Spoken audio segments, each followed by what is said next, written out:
Hello everyone, Andy Schwab here with your Northern Ag TV. Yesterday, President Trump announced the U.S. will be imposing a minimum of 10% retaliatory tariffs on country who's imposing those on the U.S. Trump said specifically that a few commodities, including beef and poultry, that have been impacted by foreign trading partners will be some of those reciprocal tariffs. Taking it anymore. Through non-tariff barriers, the European Union bans imports of most American poultry. You understand? They say, we want to send you our cars, we want to send you everything, but we're not going to take anything that you have. Australia bans, and they're wonderful people and wonderful everything, but they ban American beef, yet we imported $3 billion of Australian beef from them just last year alone. They won't take any of our beef. They don't want it because they don't want it to affect their farmers, and you know what, I don't blame them, but we're doing the same thing. Now that executive order went into effect at midnight.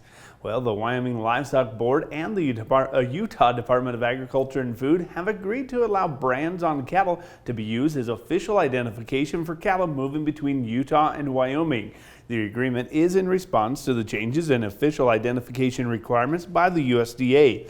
With that said, the federal law that states official identification is required for sexually intact beef cattle over 18 months, show cattle, rodeo stock, dairy, and other bovine still stands for cattle going out of state. However, if those Wyoming cattle are going to Utah, this agreement allows the brand to be the sole means of the official identification, according to Wyoming Livestock Board Chair Steve True. Any of those animals moving between the two states for purposes of the ADT rule will be using that brand certificate as the official individual ID. That's just one of the components of any interstate movement that we make, and this is kind of where it has gotten muddy in the past. It's only between Wyoming and Utah, period. Neither state has any other agreements with any other states at this point. Now, that agreement does not change the import requirements for Utah or Wyoming, and the full details can be found on our website. Staying with news from my home state, sheep producers and ag industry professionals are rallying around a Wyoming writer and rancher who is recently diagnosed with brain tumors. Kat Urbigkit, who serves as a Wyoming Wool Growers current president and professional writer, shared the bad news yesterday on a blog post after being absent for a few months. She said she is going to resign from the leadership roles at the Wyoming Wool Growers and will focus on recovery in the meantime.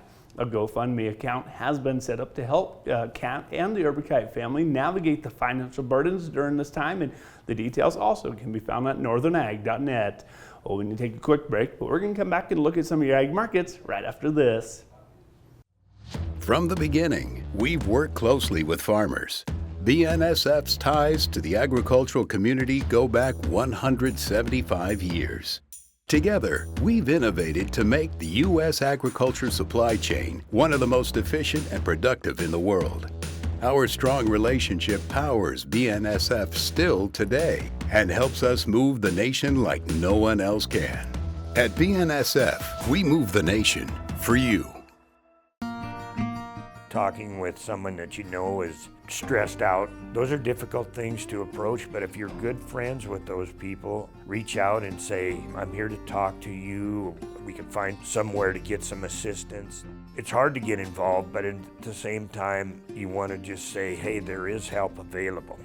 For more tips in dealing with stress in agriculture or for free counseling for egg producers, visit beyondtheweather.com.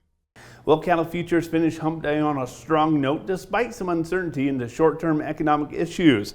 Of course, the cattle markets remain quiet with just a few asking prices noted at around $212 in the south, and really significant trade volume likely going to be delayed until this afternoon or maybe even until tomorrow. Many expectations, though, are for at least steady prices. And with April showers hopefully bringing the Mayflowers and luscious grass, the bull sale season is starting to wind down for the season. The slowdown has not brought down the bull sale prices, though, as many ranches continue to see 15 to 25% increases year over year, and bulls being bought below $7,000 a head is almost becoming a rarity. Looking ahead, today kicks off the final sort from the Midland Bull Test, and just over a half dozen sales are left on our events calendar at northernag.net. And the grain markets took a breather on Wednesday to decrease the volume and the volatility behind the trade. It was not all that surprising, though, to see ahead of that announcement from President Trump regarding the implementation of the reciprocal tariffs on U.S. trading partners. KC wheat wheat prices, on the other hand, continue to recover from last week's lows on the continued strength from the bullish acreage estimates on Monday, as well as an uncertain weather outlook. Outside markets were understandably choppy ahead of that President Trump's comments, but notably the U.S. dollar index fell to its lowest point in a week. Well, that's all the time we have for today's Northern Ag TV. I'm Andy Schwab. Have a great rest of your day.